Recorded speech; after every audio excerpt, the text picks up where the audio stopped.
Good day, sir and madam. My name is Rosita Caspe. I'm 40 years old. My height is 5 cm. My weight is 50 kilo. I'm married.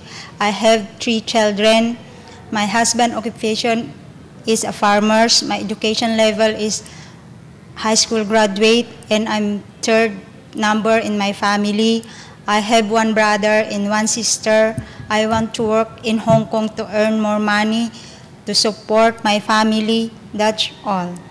Hello, Miss Rosita. How are you? Ma'am, I'm fine. Have you worked abroad before? Yes, ma'am. How long did you work? Ma'am, 4 years in Hong Kong.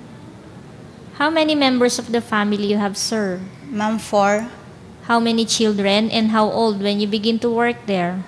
2 children and the one is 1.5 years old and newborn baby, ma'am. What were your main duties? Ma'am, housekeeping. I clean the house, ironing the clothes, wash the clothes, cooking, and Please tell me your way of baby caring. ma'am, if the baby is wet, the diaper, I change the diaper, and I always check if she have a fever, and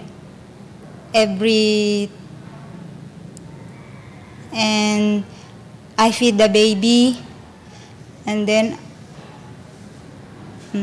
I flaying the baby, and then Do you get along with young children? I teach the homework. I teach them the homework, ma'am, and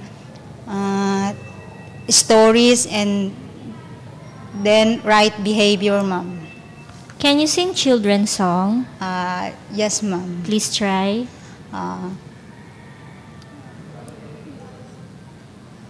When she sleep, ma'am, I will dance to him. Little baby, sleep, little baby, sleep, baby, sleep, baby. Okay, thank you. Do you know how to cook?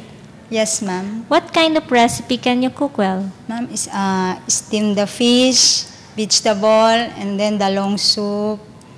3 days, if I prepare the for lunch and dinner, ma'am, then 3 days and 1 soup, ma'am.